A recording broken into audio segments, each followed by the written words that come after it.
Hello again, class, and welcome to Weekly Rough Rider Americana. I am your host, Teddy Worldsvelt, and today we are going to cover the World War II Memorial located in Washington, D.C.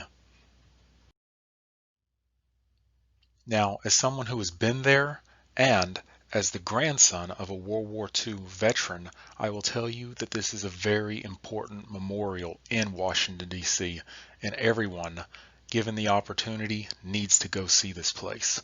So let's take a deeper dive into this amazing memorial. Again, I would like to promote my friend, Dr. Zev Goldman Weiner, and his YouTube channel. The link to his channel will be put in the description below. The World War II Memorial was instantly popular with visitors from the time it opened in the spring of 2004. Thousands of veterans who served in World War II witnessed the formal dedication of the memorial as they descended upon the nation's capital on Memorial Day weekend of that year. And as you can see in the picture, it's an aerial view of this just absolutely spectacular memorial. Each gold star represents 100 Americans who died in the war. Just over 4,000 of these stars clearly reflect the loss of 405,399 Americans in this titanic struggle. The field of stars is underscored by a granite marker embedded with the words, "Here we mark the price of freedom." 56 columns surround the field of gold stars as if in the form of a guard of honor. The 48 states of the Union during the war and 8 territories, including Alaska and Hawaii, now U.S. states, and the Philippines, which is now an independent nation, branch out from the gold stars in order of the state ratification of the Constitution and admittance as a state or acquisition as a possession. Each column has a hollow center reflecting the individual loss of each state or territory in the war.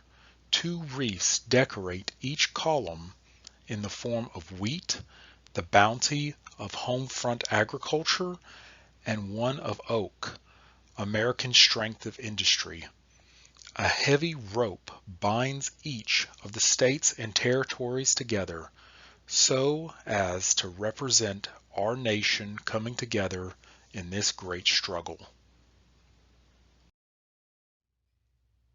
A portion of FDR's December 8th speech is engraved along the Pacific side of the memorial, capturing the reaction to the attack of Pearl Harbor. Franklin Roosevelt said, "December 7th, 1941, a date which will live in infamy. No matter how long it may take us to overcome this premeditated invasion, the American people, in their righteous might, will win through to absolute victory." Roosevelt's statement received responding applause, and men rushed to enlist to help in the war effort. The World War II Memorial symbolizes sacrifice in more ways than one.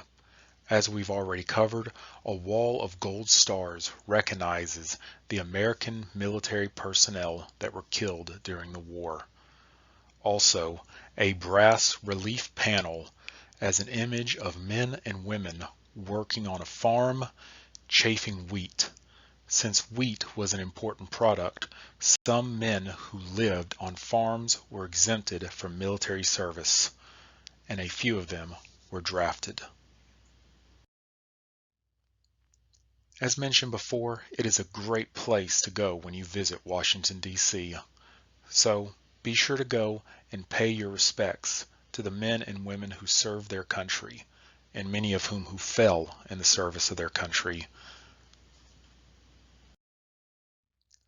Thanks again for joining us. See you next time. I have been your host, Teddy Worldsvelt, and this has been Weekly Rough Rider Americana.